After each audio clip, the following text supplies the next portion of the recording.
You've found Wickett on Wisconsin, your one-stop podcast for all things Packers, Brewers, Bucks, and the rest of your favorite teams from all over the state of Wisconsin. We're powered by Wisconsin Sports Heroics, online at wisportsheroics.com and the Wisconsin Podcast Association. And now, here's your host, Mike Wickett. Yo.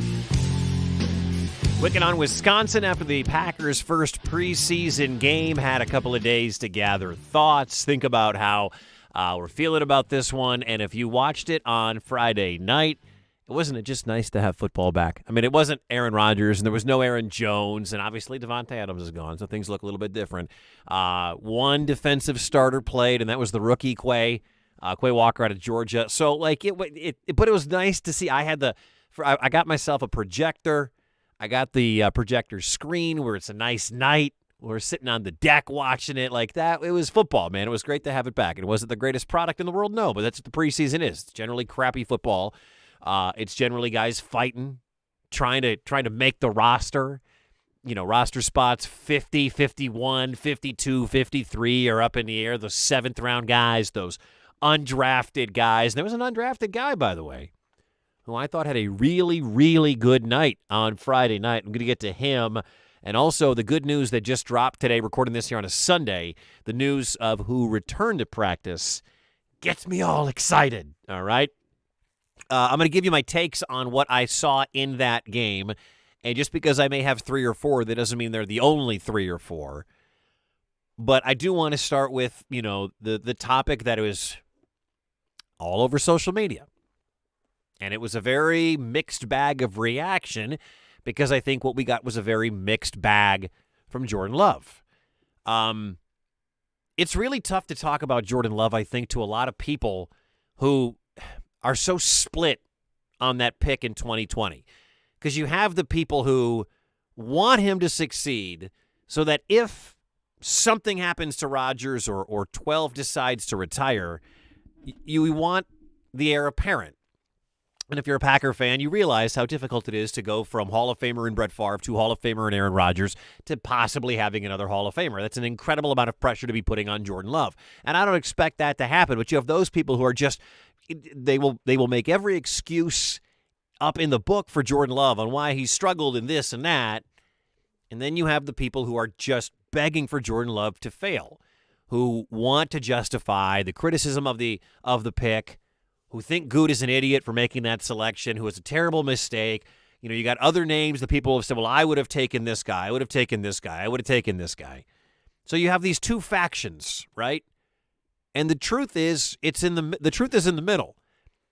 I guarantee you, if we could go back 2 years and you could put Brian Gutekunst in a DeLorean from Back to the Future, he would go back and not make the pick of Jordan Love in the first round. He probably would have taken Justin Jefferson, right? Makes sense. But you can't. And for everybody who keeps harping on 2020, I say that you put that behind you. That is in the past. And for everybody who's just making up excuse after excuse after excuse about Jordan Love struggling or this offseason or that preseason, it's like now is the time where you want to see improvement. So I happen to be very much in the middle on Jordan Love.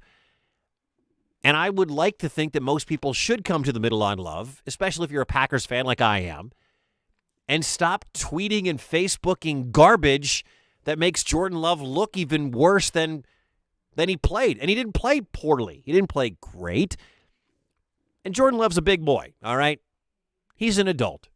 He doesn't need me to defend him. He doesn't need anybody to defend him. But Jordan Love, like everybody else, hears everything. And why in the world would you want to crap on a Green Bay Packer? Why would you want to crap on a dude who he has done nothing wrong other than get drafted by a team that 2 years later probably doesn't need his services, right? Like, I often feel bad for Love, and then I see half of the Packer fans calling him a bum, calling him this. Well, on Friday night, Jordan Love, to me, got a B. If you're giving him a letter grade, a B. There was some really good stuff, and there was some really bad stuff. There was stuff that I was really impressed by, and there was stuff where you still scratch your head. And that's what I expect out of a guy who doesn't see meaningful reps all that often. Now, I will say, you know, last year, that game against the Chiefs that he started in Arrowhead when Aaron Rodgers we found out he was immunized, and then the controversy about Rodgers really kicked up. Not vaccinated, immunized. And I thought the game against the Lions was more disappointing than anything I've seen out of Jordan Love to this point. I thought Friday night, Jordan Love, who was 13 of 24 for 176, threw 2 touchdowns, had 3 interceptions, and ran the ball for 24 yards. I thought Jordan Love looked pretty good.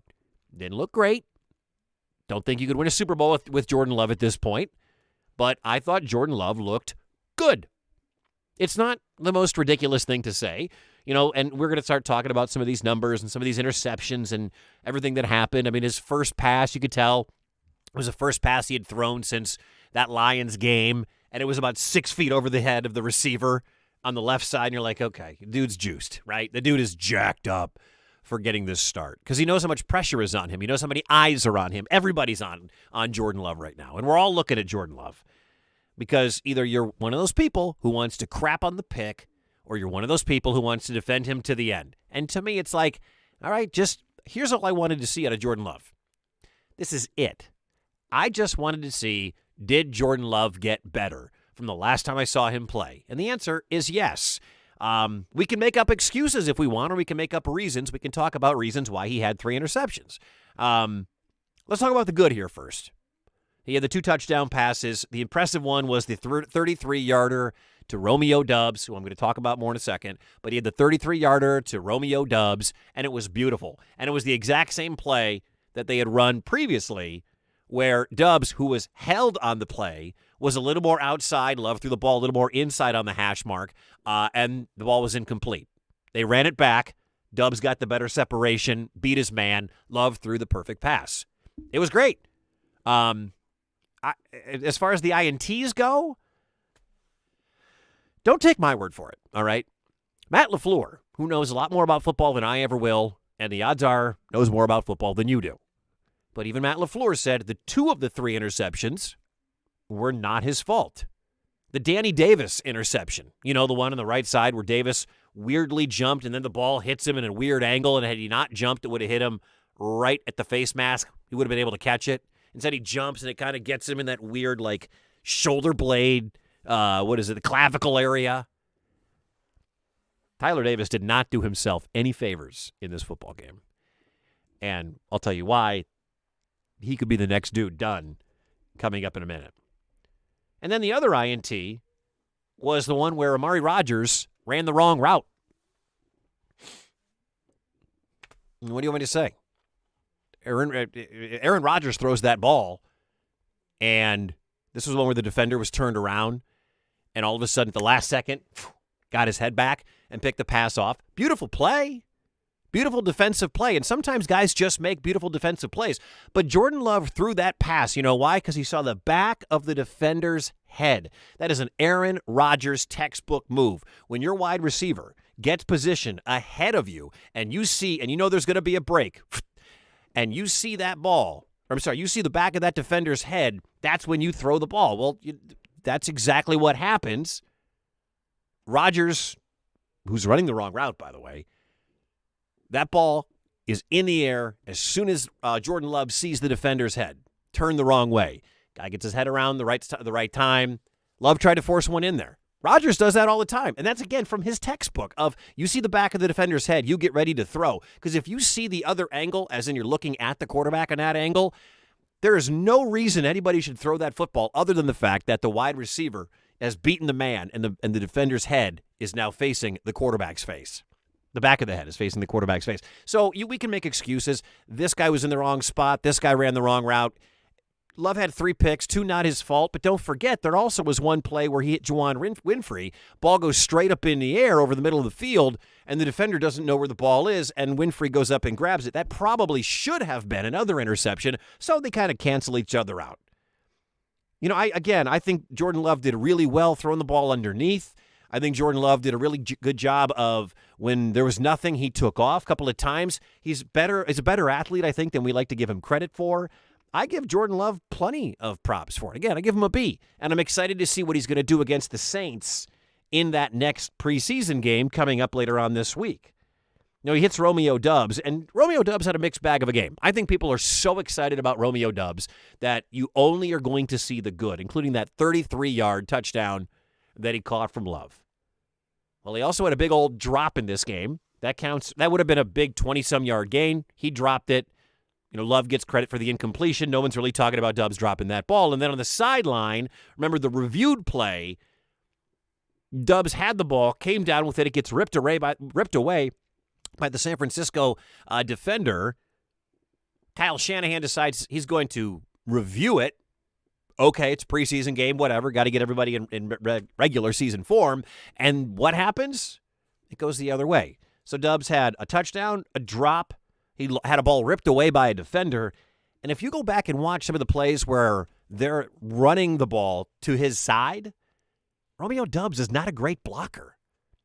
He's tremendous getting off the line. His speed is elite. He looks to have good hands, sans the drop that happened in preseason game number 1. But he looks to have really good hands, looks to be a guy who can go up and get the ball at the point, he can high point a ball. But in Matt LaFleur's scheme, and you got to be able to block. You have to be able to block. And you have to be able to block for running backs, and you have to be able to block on screen plays and quick throws, and you have got to be able to block. And so far, game 1, again, just game 1, I'm not condemning Romeo Doubs to being a scrub, but his blocking has to really improve to succeed in the Matt LaFleur offense. Just a thing.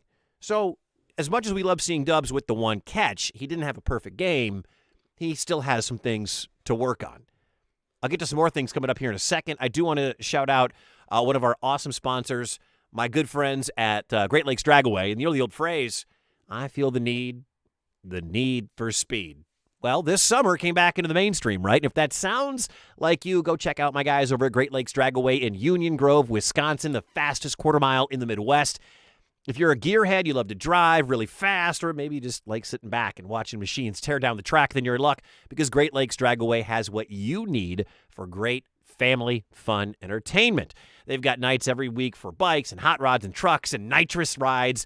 Check out the entire schedule, GreatLakesDragaway.com. And if you're a Packers fan, be there for my guy, Leroy Butler, September 3rd. Going to be signing autographs, taking pictures, shaking hands, and flashing that famous Leroy smile for all the fans while wearing his brand new gold jacket. That's right, the Hall of Famer Leroy Butler will be there September 3rd. And my guy, Gilbert Brown, the Gravedigger, is going to be there on Saturday, September 24th. Go meet the Gravedigger himself. Great Lakes Dragaway is open until the snow flies. It's hot right now. Eventually, it's going to get cold. That's when they actually take a little bit of a break. It's not safe. Full schedule, GreatLakesDragaway.com. And you know it's going to get cold. You know Christmas is coming. For the race fan on your life, get those passes at Great Lakes Dragaway. They've got gift cards for the race fan on your shopping list. Get it now, GreatLakesDragaway.com. All right, so getting back to the preseason game. And I do want to take a quick pause here for a second. It was preseason game number 1. It was 2s and 3s and 4s and guys who are never going to make rosters playing against each other. So you can't take a ton out of it. But these are some of the things that I did observe in this football game. I'm going to get to 2 guys real quick, and then I'll tell you about the big news of the day that got me so excited. Maybe you saw my posts on social media, at Mike Wickett 2Ts on Instagram and on Twitter. Mike Wickett Media. Follow me on Facebook. Amari Rodgers. Wide receiver Amari Rodgers, meh, don't really care. Special teams Amari Rodgers. Remember, the biggest improvement the Packers made in the entire offseason.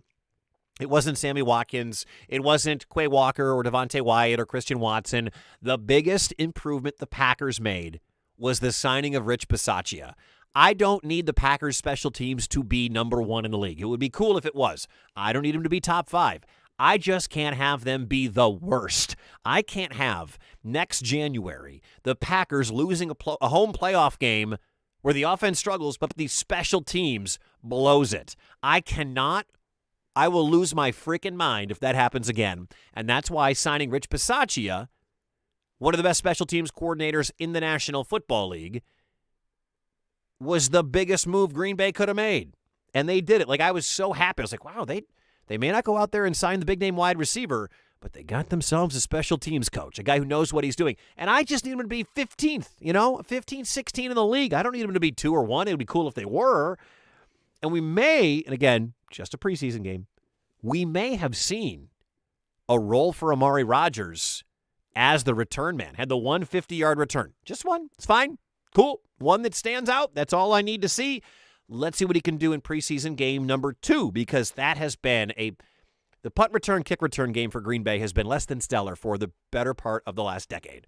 And it would be nice to see if they could get this guy, Amari Rodgers, who's shifty. We'll talk about him as a receiver in a second, but who's shifty, who should have good speed, who's got some success doing it in the previous game in college. It would be nice to see Amari Rodgers as a guy who can, let's be real here, return the damn ball. I don't want to see so many drives starting at the 14-yard line. I need to see Bisaccia's scheme open up a couple of holes, get a couple of returns. It would be nice if Rodgers was that guy. And the other name that stood out for me in this one was Tyler Goodson. I have said on this podcast a lot, and I've said on a lot of different podcasts, I believe Tyler Goodson can play in the National Football League. I believe Goodson has a real good shot to be that number 3 running back behind Aaron Jones and A.J. Dillon. I believe Tyler Goodson can be that dude because he's not just a guy that you can stuff the ball in his belly and he's going to get you 3.5 yards a carry when you need him to. But he's a guy that you can throw the football to. Caught two passes for 24 yards, rushed the ball 12 times for 37 yards. Do the math. That's 14 touches, 61 yards. Again, preseason, but whatever. Goodson can play in this league, and I think we saw a lot of it on Friday night. I think Tyler Goodson's going to make this roster, and I think he's going to get not a ton of run, but he'll be a nice third guy. You know, I'd love to say that Aaron Jones has played a real healthy NFL career, but he's had his share of injuries, and he just might need a Goodson, A.J. Dillon, or remember Dillon got hurt in the playoff game. You might need an Aaron Jones-Goodson combo for a couple of games or whatever. So thumbs up to Tyler Goodson. Getting back to, nobody really stood out. I thought Danny Davis played all right. Nobody really had a stellar game at wide receiver, but I don't expect anybody to have a really stellar night at the wide receiver when it's Jordan Love and the 2s on the offensive line and the 2s, 3s, 4s, whoever's, guys caught balls. A couple of passes for Samori Toure, a couple of passes for Davis. I thought there was some, whatever. I don't think we're going to be seeing a lot of these dudes catching balls from Aaron Rodgers. I mean, that's going to be Randall Cobb, Allen Lazard, Sammy Watkins, assuming he's able to play. I mentioned Amari Rodgers, the return man. I would love it if Amari Rodgers could be kind of like Randall Cobb, was when he first burst into the NFL. A guy you can run a bunch of stuff for, a guy you can line up all over, a gadget guy, a guy who can be on the outside, a guy who can line up in the slot. That's what I would like to see out of Amari Rodgers, a variety pack of skills that we didn't see last year. But if you look at him in that game and you've seen him in camp, all the reports are Amari Rodgers is looking thicker, looking more athletic, looking a little more trim. And that's great to see for a guy who, I think I said this last week on the podcast, if this was his third year under Matt LaFleur, he'd be on the hot seat to not make this roster. I don't think the Packers are going to give up on a guy who they drafted in the 3rd round in year 2. I think he's safe to make this roster. But if this was a 3rd year and he struggled like he has in the past to really figure out his role in the offense, I think he would be in some danger. But as of right now, I think Amari Rodgers is safe to make the team, and hopefully he's that special teams guy. I would love it if he found a role as a wide receiver and as a weapon for Aaron Rodgers. Biggest disappointment in the preseason game had to be Tyler Davis. Had the drop that I talked about earlier that was popped up in the air and went the other way. I don't feel good for that young man. I think that's a tight end who is in some trouble. Of course, Bobby Tunyon, who we found out today, an hour ago, before I recorded this, we found out Robert Tunyon was back at practice today. Don't know what that means for the rest of the week, but he was there today. Also, you've got Josiah DeGuara and Daphne as well. Like, they've got some tight ends here. So I don't know if Tyler Davis did himself any favors by playing as poorly as he did in that game on Friday night. The rest of the good news, I'll tell you in a second. Also want to tell you about my guy, Nick Packard. All right. So if you don't have a marketing person to help your business grow, so if you live in Wisconsin, so does Nick. He lives right there in Franklin, outside of Milwaukee. And if you're a small business or a medium-sized business and you want to get your business seen on the internet, you want a dude with some experience, go see my friend Nick Packard, all right? NickPackard.com. He's a fractional CMO, which means He's going to work when you need him to work. You're not going to do like some retainer and you have to pay for a 6-month long thing. When you need Nick, he's there, and he's going to help you grow your SEO. And you're like, Wickett, what's SEO? Search engine optimization. Basically, it's like when you hit the Google button and you type in suits. Well, who comes up? It's the people who have the best SEO. It's the people whose marketing agency gets their name to the top of the list when people use Google or Siri or whatever internet browser, or when they talk to their phone or their smart speaker or whatever. That's what Nick can do for you. He's going to help you manage your project from start to finish, creating a trackable marketing system for your business, and he wants to save you and your team thousands on marketing costs. Right there in Wisconsin. The best part is he's fractional. You only pay for the time that you need. They're flexible to fit any budget at nickpackard.com. Give my guy a shout if you're a small or a medium business looking to up your marketing game. And Nick is going to give you a free digital ecosystem assessment. What does that mean? He's going to look and see where in the world, where in the internet your business pops up. Free, just for listening to this podcast. Tell them you heard it here on Wickett on Wisconsin. You're going to check your social channels, your email marketing. You can sign up directly, see where you score, nickpackard.com. NP Connect, the marketing agency, is redefined. Go online today, nickpackard.com. And please tell Nick that Wickett sent you. Good guy, that Nick Packard. All right, so the other news besides Robert Tonyan coming back today was that Elton Jenkins, who didn't know this morning until he woke up that he was going to be back and active today at practice. That's what happened today. So where does he line up? According to ESPN's Rob Domofsky, he is using footwork of a right tackle. Don't know what that means for the future. Don't know what that means for the future of David Bakhtiari. We still haven't seen 6'9" suit up whatsoever. You have to, at some point, start to worry about David Bakhtiari. I had one of my followers on Twitter, Ron, sent me a tweet saying he thinks this might be the end of David Bakhtiari's career. I don't want to put that out in the world. I don't think it is. I hope it's not.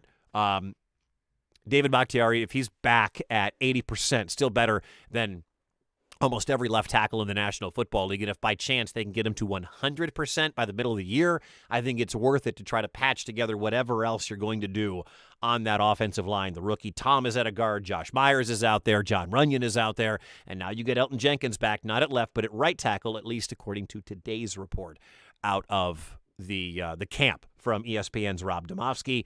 And the best news of the entire day, well, besides Jenkins coming back and Bob Tonyan coming back, the best news of the day, Christian Watson active practicing. Now, we've seen Watson in shorts going through drills in the last week. He had that knee surgery to clean something up in the beginning of camp or before camp started. He was back today actually practicing. And I am telling you right now, I've hitched my wagon to Christian Watson. I'm going to circle back to something I said earlier about Romeo Doubs. You know, he had the touchdown, he had the drop, he lost the ball, and his blocking was rough. That is the reason, blocking, run blocking, blocking for wide receivers on plays like that. That is the reason Christian Watson, to me, was the perfect pick for the Packers in the second round, because he is the highest graded run blocking wide receiver coming out of college. He is a guy that fits the Matt LaFleur scheme 100% perfect, and he is the guy, I think, that when called upon, until Doubs becomes a better run blocker, that is the guy you use, along with Lazard, who is what's crazy about the Packers scheme, and this just popped in my head. Of the top 5 run-blocking wide receivers, according to Pro Football Focus last year in the National Football League, the Packers have 2 of the top 5 in Sammy Watkins and Alan Lazard. Now they have the best run-blocking rookie in the National Football League, at least based on his game in college. So you are going to see a lot of things where wide receivers are blocking downfield, not just blocking, but blocking well, because they have 3 guys that know how to do it. Aside from Christian Watson's crazy speed, his unbelievable freakish athletic ability, the blocking, I think, is what's going to just drive other teams mad and is going to make Matt LaFleur and this offense so happy, because that just adds right to it. Packers are going to be set with Lazard and Watson, assuming that they can both play at this level and play well with the Packers. That is going to be great for this LaFleur offense going forward. Look for that. There's your key tip right there. And I don't know if Jenkins or Tonyan or Watson are going to be active for preseason game number 2 against the New Orleans Saints. I would I don't know. I don't even want to speculate. But good news coming back for the Packers. Good news all around. I mean, I don't care about the final score of a preseason game. I don't really care all that much. I'm thrilled Jordan Love looked good. Didn't look great. Looked good. Well, hopefully he does a lot better against the Saints, who, by the way, are another nasty defense, at least in the regular season. Just ask Tom Brady. So that is it. Thank you for checking out this episode of Wickett on Wisconsin. You can always rate, review the podcast, whether you're checking it out on Spotify or on Google or on Apple. That helps me grow the podcast, all right? It helps me absolutely improve it, find out what I'm doing right, what I'm doing wrong, and I love you for that. Thank you so much. If you would do that, that would be great. Follow me on all the socials at Mike Wickett. Read all about the Green Bay Packers, the Brewers, the Bucks, the Badgers, and more. WISportsheroics.com, and that is also where you can find the rest of these podcasts if you want to hear more on the Packers, the Bucks, the Brewers, and we'll get to some Badger stuff coming up as well. Thanks to Great Lakes Dragaway and also Nick Packard.